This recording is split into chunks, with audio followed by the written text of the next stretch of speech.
Yep. And we have a lot of behind the scenes footage of you when you said that the crew kind of made you on the rig, so Yep. you could do all your. Can you talk about doing your own stunts and being able to do that? Yeah.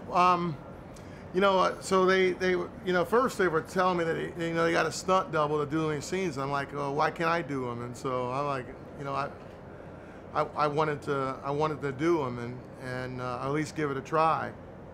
And so, after I saw the fight scene, I mean, we went through a couple of maturations of from a stand mounted to the ground that would be behind my back to a harness that they would hang me from to ultimately being on that dolly, that camera dolly that's on the tracks, and them moving me up and down and twisting my seat as I threw my punches, and so that ended up being the ticket. And it really did an awesome job. Yeah, and people that have seen it, are they like, dude, you just kicked some alien in?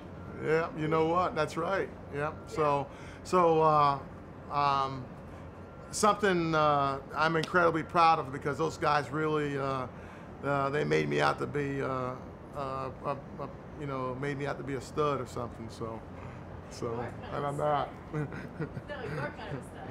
The other stud in this is just the Department of Defense that's in this movie. Can you talk about? You've seen the movie now, and you've seen how we're displaying, the modern Navy and the modern military. Like, we really haven't seen it in a movie like this before. Right. Why do you think it's? I mean, they're fighting aliens, but why is it significant in this movie? Well, there's a couple of and I say subtle or not, is that our military is this force that is really able to do anything. I mean, and we've asked it from humanitarian relief, disaster relief, to fighting our wars. I mean, the military doesn't get a chance to decide what they will and will not do. And you know what? If our planet was available, I would think our military would give it everything we got to make a difference. And so, people should know that that's something really special and embedded.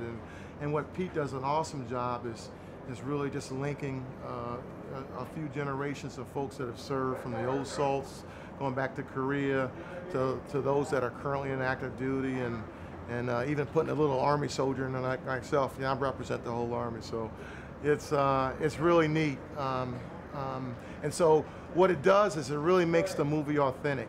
It makes it authentic in a very unique way. Absolutely, and your Mick is kind of the voice of that.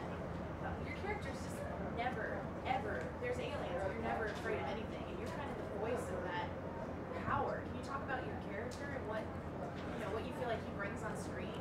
Well, Mick Canals, I play Mick Canals, who is a double amputee from Vietnam, who's now a veteran, very bitter and frustrated, and really doesn't feel like the man he was before he was wounded. And so he and Brooklyn are thrust and find themselves in a set of circumstances where he has to stop feeling sorry for himself, and that man that was still there that he couldn't find rises to the top, and that's something that I can certainly identify with. Certainly in a much different scenario, but I've been fortunate enough through support of my family, my friends, and my faith to get me through my own challenges and get back on my feet, literally and figuratively. So this movie's kind of comes out the weekend before Memorial Day, and it's pretty badass. Can you just give us it's the perfect summer movie? Yep. Well, it is. Memorial Day is a special day, and I'm really humbled by it because it's about those who've paid in full measure for their service, and having a military or having a movie with a strong military presence is a way we can remind ourselves about what our military is here for. It's fun. It's fun. That's right. Get your popcorn, because it is fun. Never a dull moment. That's awesome. Thanks, Greg. You bet.